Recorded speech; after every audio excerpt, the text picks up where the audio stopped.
E aí, pessoal, eu me chamo Gerando Ribeiro e a gente está em mais um podcast do Centro Veterinário Gerando Ribeiro. Trazendo para a gente agora essa semana, esse dia de hoje tem em especial o Dr. Áureo Galvão, que é imaginologista, é a pessoa referência hoje na parte de raio-x, ultrassom, endoscopia, a eco, eletro e tudo que você imagina na parte de imagem, porque ela é fera mesmo. E é um prazer ter você aqui comigo. Bem, sou veterinária, né? Óbvio. Já sou formada desde 2013. Trabalho com cães e gatos, né? Em sua grande maioria, mas a gente atende também animais exóticos silvestres e trabalho na área de imagem, que hoje é a paixão da minha vida. E aí, o que é que você faz hoje? A parte de ultra, como é que funciona a parte de ultra hoje para uma pessoa que está em casa entender e quais são, assim, eu sei que tem várias indicações para ultrassom, tá? Mas a gente puder pontuar quatro indicações para ultrassom na rotina, eu acho que é bem importante, porque qual a ideia desse material? É que a pessoa ajude a tomar decisões e possa optar o melhor pelo pet dela, ela sendo munida de informação. Então acho que esse é nosso serviço tem que ser feito.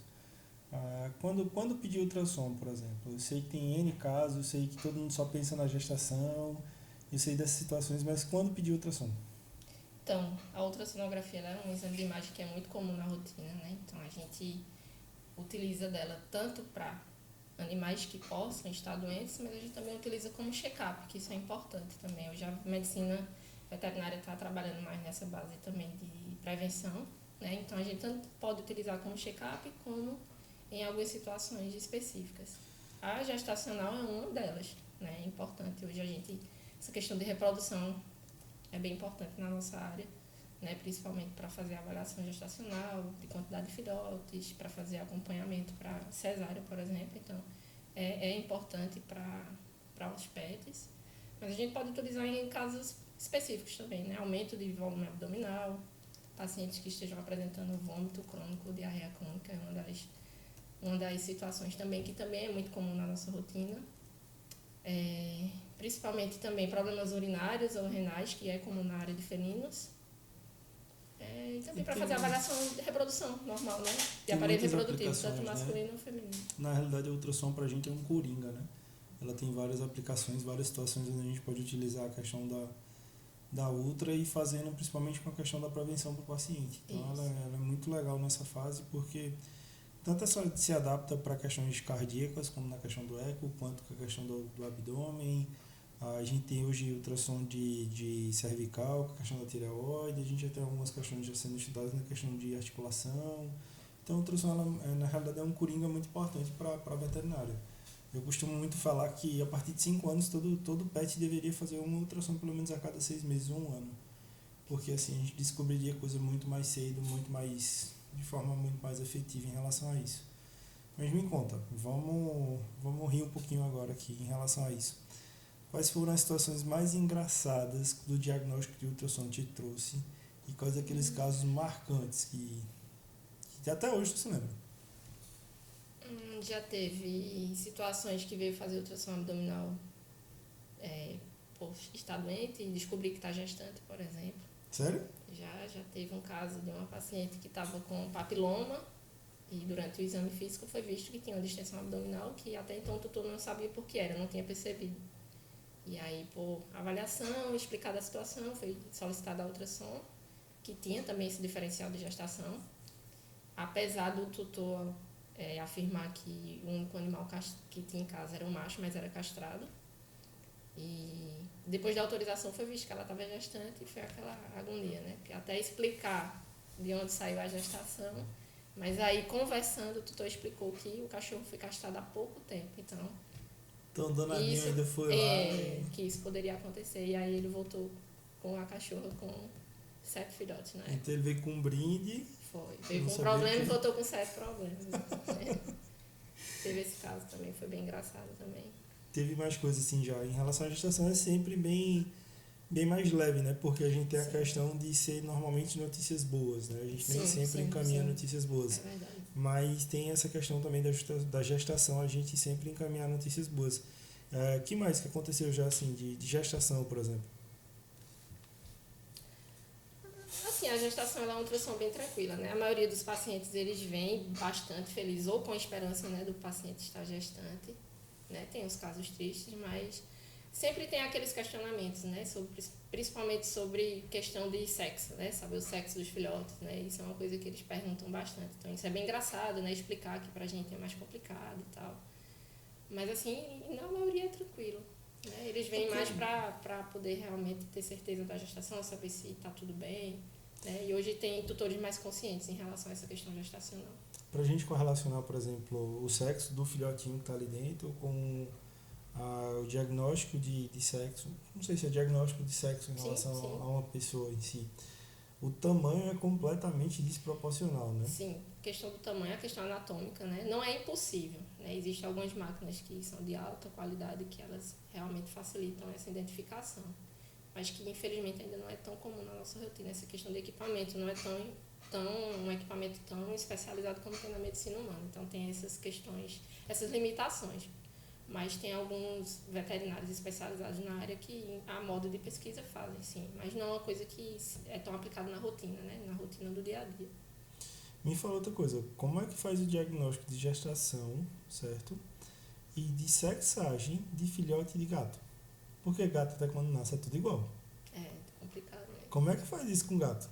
Vai mensurar testículozinho ali ou já vai atrás de útero intrauterino? Como é que a galera, qual a viagem disso aí? Porque não tem, eu não consigo nem pensar nisso, porque um úterozinho de um filhotinho recém-nascido deve ser mínimo, assim, deve ser um macarrãozinho miojo. Essa questão da avaliação reprodutiva em filhotes é um pouquinho complicado, porque realmente não são ativos, né? Ainda não tem a maturidade, mas principalmente em felinos, né? A avaliação de útero e ovários em animais que ainda não atingiram a maturidade tem um pouco mais de dificuldade.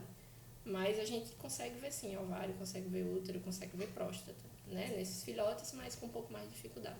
Em felinos é que é complicado ver próstata, né? Em cachorro é mais... Isso a partir de quanto tempo? 50 dias de gestação mais ou menos? Qual seria a fase dela assim? Ah, não, eu vou ter uma gestação de bulldogs, certo? Eu já quero meio que selecionar ali. Eu sei que você falou que existe limitação da técnica, existe a limitação de equipamento ainda em relação a isso, mas se eu quiser fazer um diagnóstico de gestacional associado à questão de correlacionar o sexo dos filhotes, a partir de que idade já é possível ver esses detalhes todos?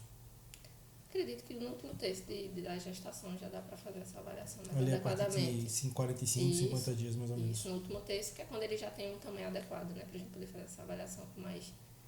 Ser uma avaliação mais fidedigna. Eu nunca tinha pensado sobre isso e já fui para vários cursos antigamente na parte de ultrassom e eu nunca tinha me atentado nessa possibilidade.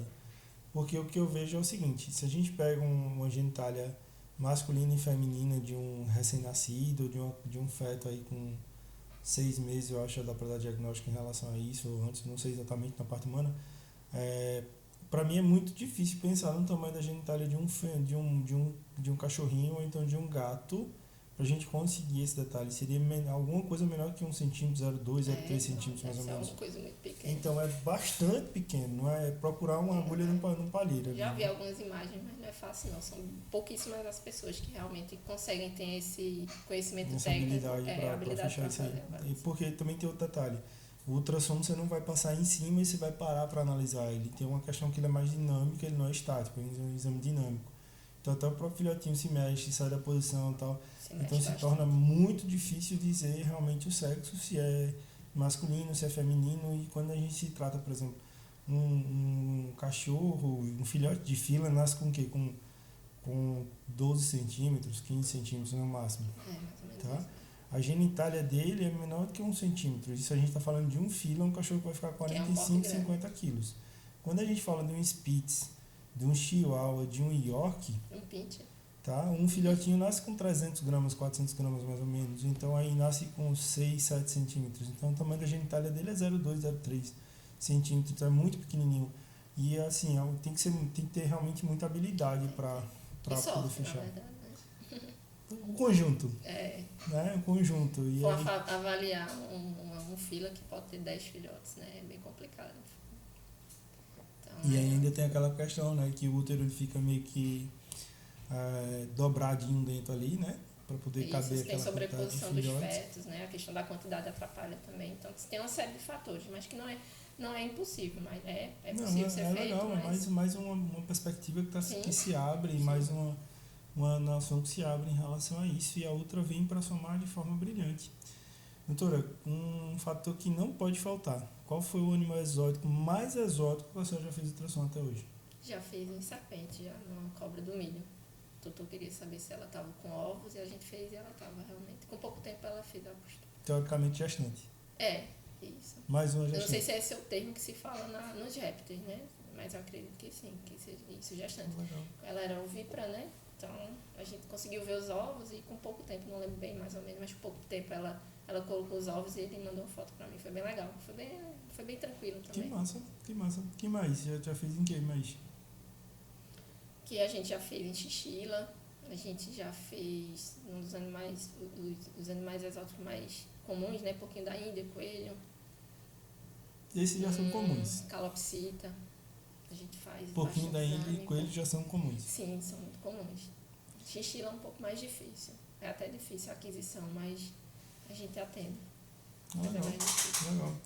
E assim, situação mais engraçada em relação ao que tinha, por exemplo, corpo estranho, que a gente sabe que o ultrassom dá um diagnóstico muito legal em relação a isso, e o aparelho, e com um bom operador a gente consegue ver muita coisa que até em outros exames a gente não vai ter a mesma definição, tá? Corpo estranho mais exótico que você já viu, que eu acho que você já viu de muita coisa.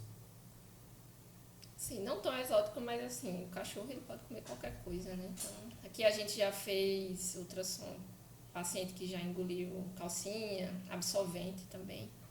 Eu acho que foram os mais diferentes, assim. Tem as coisas mais comuns, né? Que é meia é um corpo estranho bastante comum. Meia já não é corpo estranho, já faz parte, né? Já é bastante comum, mas calcinha, absorvente, isso acontece também. Acho que foi os mais estranhos que teve aqui. Com Mas acho que frequência. foi mais, não com tanta frequência, a meia realmente é o que tem mais frequência. Máscara, né? No tempo da pandemia teve as máscaras também. É verdade. Teve muito corpo Teve estranho. duas máscaras, diferenciado. eu acho. Olha, falando de tumor, a partir de quando, a partir do momento que se tem um primeiro ultrassom, quando fazer, necessariamente existe uma regra hoje para fazer acompanhamento, não existe uma regra, a gente usa o bom senso em relação a isso, quando normalmente se sente mais à vontade de indicar, ou como é que se faz essa leitura em relação a tumores na cavidade abdominal, por exemplo? Os pacientes oncológicos, eles realmente precisam de diagnóstico por imagem, né? Infelizmente, são duas áreas que andam juntas.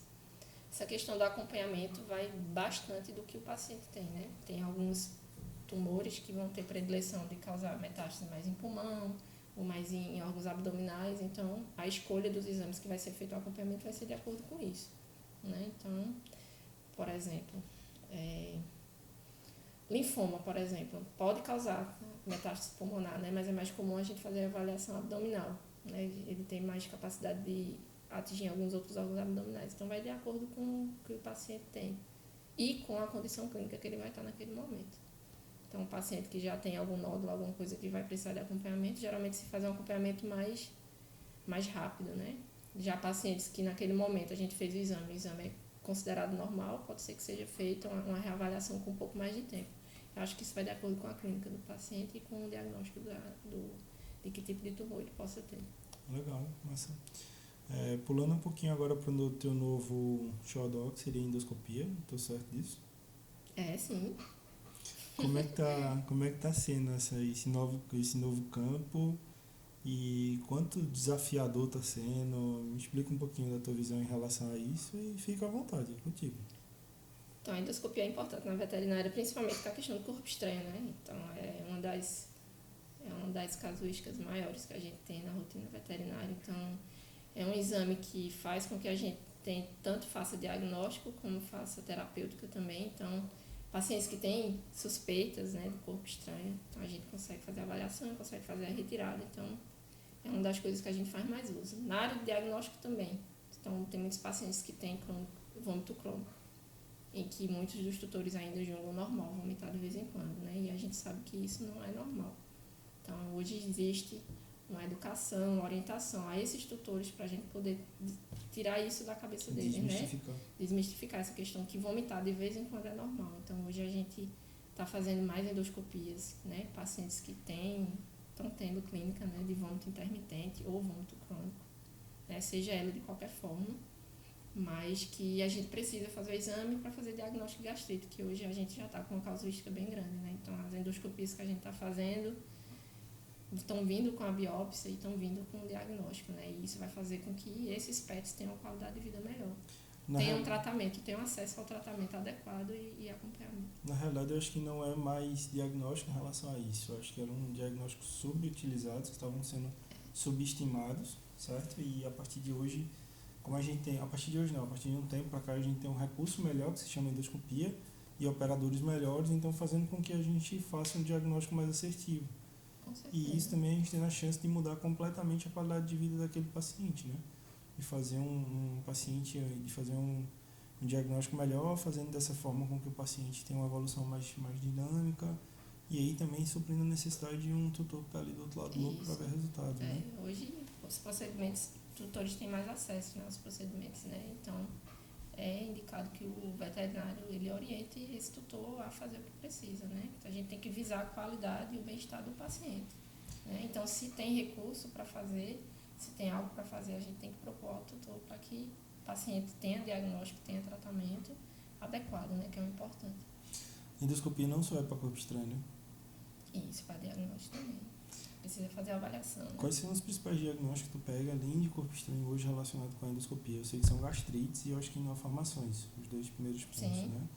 Mas me explica melhor, o que é que tu vê lá dentro, o que é que tu normalmente encontra, quais são as situações normalmente que a gente deve solicitar, e aí a dinâmica realmente de por que fazer endoscopia. Certo. Então, a maioria dos casos em que a endoscopia é solicitada, tirando a questão de corpo estranho, são pacientes que possam ter vômitos intermitentes, né, que é aquele famoso vômito de vez em quando, ou pacientes que estejam com vômito crônico há mais de uma semana, por exemplo. Quando eu posso considerar um vômito de vez em quando? Às vezes, vomita de manhã uma vez, aí daqui a 15 dias vomita novamente. Né? Então, às vezes, o tutor ele acha que isso é normal, vomitar de vez em quando. Mas, porque assim, na cabeça dele, o cachorro mexeu em alguma coisa e se sentiu mal e vomitou. Num padrão assim, 2 vômitos no mês, é um paciente que já tem indicação de endoscopia, um vômito no mês, isso durante um ano inteiro? Não necessariamente. Né? Porque a endoscopia ela não é a primeira opção em vômito. Precisa fazer uma investigação clínica antes. O paciente não vomitou hoje, ele vai fazer endoscopia no outro dia. Não é isso. Tem outros diagnósticos diferenciais. Precisa pegar histórico, entender como é que esse paciente está em casa, o que é que ele tem acesso com a alimentação. Exames sanguíneos são importantes. A ultrassonografia ela tem que ser feita, independente de pensar em endoscopia ou não. Mas que isso tem que ser levantado ao tutor. Então, mas tem que ser feita uma investigação, né? Pensando na triagem, a gente atendeu um paciente hoje que tem vômito esporádico, certo? Eu atendi ele hoje, não, ele tem vômito. E a partir do momento que ele tem um vômito, a gente já vai entender realmente o que é que está acontecendo em relação àquilo ali. O passo a passo seria, claro, isentando a questão hepática, renal e tal, pensando na questão gástrica em si, a gente isentaria essa questão primeiro e em seguida a gente iria para a ultra e depois a endoscopia. Isso, para a endoscopia. Né? Tá. O passo a passo tem que ser seguido para que a gente não pule etapas, né? É importante. Eu acho que é uma dúvida de todo mundo. Endoscopia precisa de anestesia, sim, né? Isso, precisa de anestesia geral. Por quê? Então, a gente sabe que durante a endoscopia a gente vai entrar com um tubo, né, flexível, né, dentro do esôfago, estômago, e isso vai causar reflexo no paciente. Então, ele precisa realmente estar dormindo. Tem que estar anestesia geral. Dormindo mesmo, para que a gente consiga que esse paciente fique imóvel, né, e cause conforto para ele, né, a gente consiga fazer a exploração adequada com ele o mais confortável possível. Tanto para conforto e segurança, né, do paciente. Acho que é uma coisa que todo mundo pergunta, né? Vai fazer endoscopia, precisa de anestesia? Sim. Acho que é uma coisa que todo mundo correlaciona novamente com a questão humana, é porque meu pai fez endoscopia e não precisou de anestesia. Pessoas também precisam de processo de preparo, de sedação, para que essa endoscopia seja feita, né? Qual seria hoje um preparo ideal? Não é sempre que a gente consegue ele, mas qual seria um preparo ideal hoje para um paciente que vai entrar para a endoscopia logo em seguida? Não é um paciente de urgência, qual seria o preparo ideal para a gente desenvolver uma endoscopia? Então, a gente pede para que seja feita jejum de 8 a 12 horas, e isso vai depender de vários fatores, o porte do paciente, se esse paciente tem alguma doença já concomitante, por exemplo, diabetes. É complicado fazer jejum em alguns pacientes assim, então isso tem que ser adaptado para esse tipo de paciente. Animais de porte grande também, muitas vezes tem um esvaziamento gástrico um pouco mais lento, dependendo da alimentação, às vezes pode ter que se estender mais um pouco, mas em suma, assim, em média, 12 horas é suficiente. Isso de só jejum comida. sólido, isso. De hídrico pode ser 2 horas. Entendi. Então, assim, para o ideal, por exemplo, a gente tem um paciente que a gente vai esclarecer uma dúvida em relação a uma gastrite, a uma questão tumoral ali dentro do estômago. O ideal é de 8 a 12 horas, pelo menos, de jejum. Isso. E aí 2 horas de jejum hídrico, pelo menos. Isso, pelo menos. Mas que isso é conversado com o tutor, né? Entender o que é, para que é, por que é, qual a alimentação. A gente vai adaptando de acordo com o paciente. O paciente que está tomando dieta líquida não precisa ter 12 horas de jejum, por exemplo. Precisa ter medo da endoscopia? Não é um exame minimamente invasivo, né? Tem, lógico, todas as questões, mas que é um exame seguro, né? Precisa ser feito para avaliar, né, essas questões gástricas. Entendi. Mas que não é, mas é um exame bem tranquilo mesmo. Vamos falar de um xodó antigo agora, teu. Como é que anda o amor pelo raio-x ainda mesmo? Sim, o amor pelo raio-x é o mesmo, né? Quando eu comecei pelo raio-x.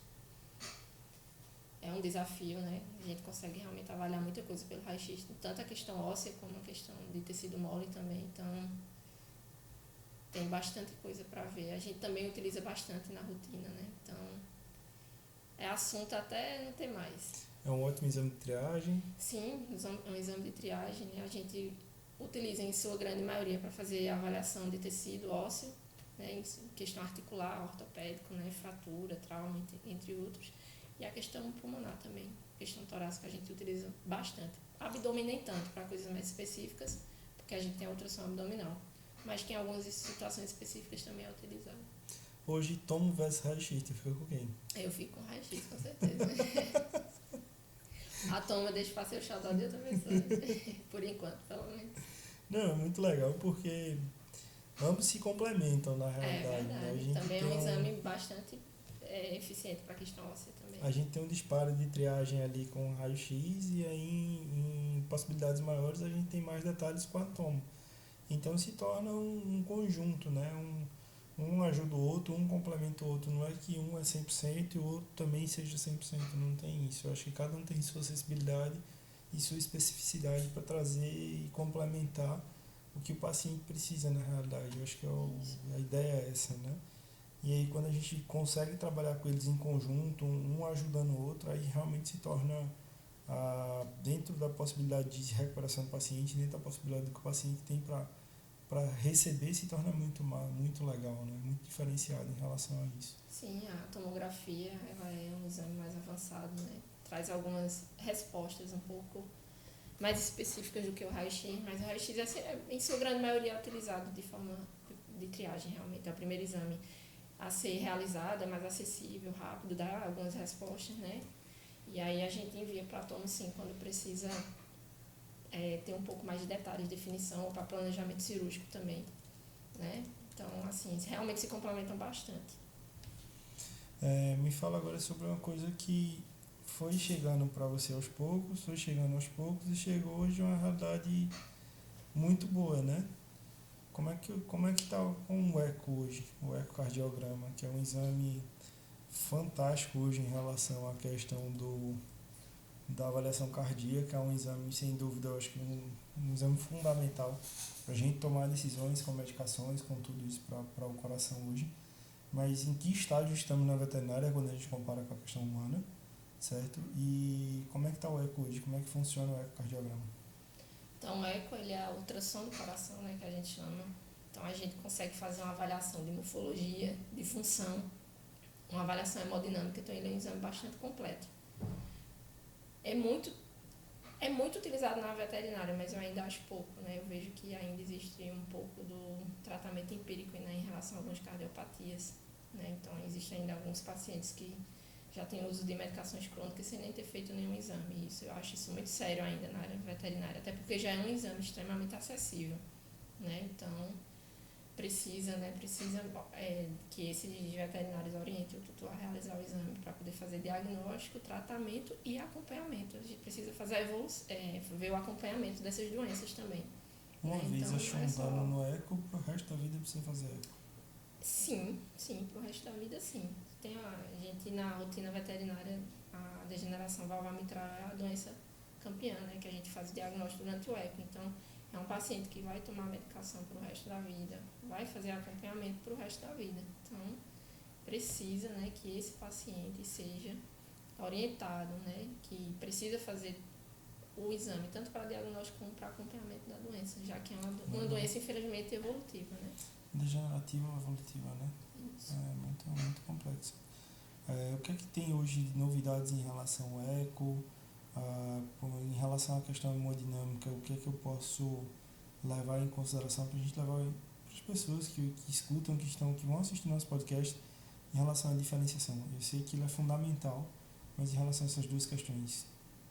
Diferenciação em quê? Em relação à questão hemodinâmica hoje, o que acrescenta em relação à hemodinâmica? A gente vai chegar a fazer daqui a uns dias cateterismo para cão. Sim. Pelo eco que se tem hoje, pela evolução que se vai hoje em relação às cardiopatias.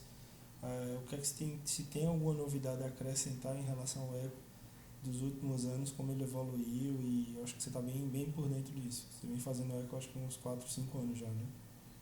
Sou bem de tempo, acho que é por aí, né? Por aí já. Então, o que é que teve de evolução ultimamente? Se tem alguma coisa mais nova que está sendo introduzida, se tem algumas coisas mais novas que estão sendo feitas agora? Sim, assim, em relação ao eco, propriamente dito, em questão de diagnóstico, não. Mas, assim, eu sei que hoje a medicina, em relação a essa questão da cardiopatia, a medicina veterinária evoluiu bastante. Hoje já são feitos alguns procedimentos intervencionistas, né, como balonamento em caso de estenose, né, é feito, por exemplo, retirado de vermes, né, existe uma doença chamada derofilariose, né, que apresenta são vermes. Pescados vermes. Isso, os vermes adultos ficam, né, na questão das câmaras direitas, então tem algumas coisas que evoluíram bastante na medicina veterinária, né, então, assim, já ajuda, teve uma evolução sim, mas ainda são pessoas específicas que fazem esse tipo de procedimento. Acho que a cada dia a gente está evoluindo bastante. Não, eu acho que a partir do momento que um procedimento ele é instituído, protocolado, e ele tem perspectivas de tratamento e de cura, ele vai começar a se difundir. Você pega a parte de ortopedia, quem fazia ortopedia há 10 anos atrás, hoje eu trabalho de forma completamente diferente e com muito mais recursos do que se teve. Sim. E é muito legal hoje fazer o que a gente faz na veterinária, e somos nós, a nossa geração, que está colocando a veterinária no local que ela merece. Com certeza. Hoje a gente tem profissionais mais capacitados, né?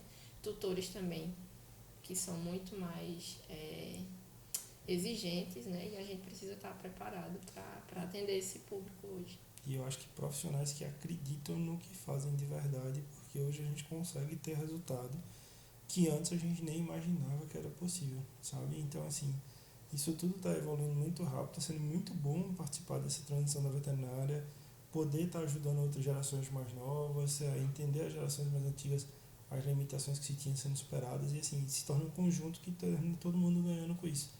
E eu acho que o principal beneficiário disso tudo não é necessariamente o veterinário, o principal beneficiário disso tudo seria realmente o cão e o gato. Sim, com certeza, né? Porque aí vive muito mais, a qualidade de vida é outra. Doutora, eu queria muito te agradecer por você estar aqui. Eu quero que você fique à vontade para agradecer, para falar das pessoas que você acha que são legais, como você quiser fazer. A consideração final é sua, tá com você. Eu agradeço a oportunidade aqui de falar um pouquinho da minha rotina, né? A área de imagem para mim hoje é uma área muito importante, né? Eu acho que tudo que a gente faz, a gente está impactando a vida de outro, né? Não só do pet, mas do tutor também. Então é importante hoje que nós, veterinários, a gente tem que saber a nossa importância, temos que melhorar a cada dia, porque a gente está salvando vidas, né?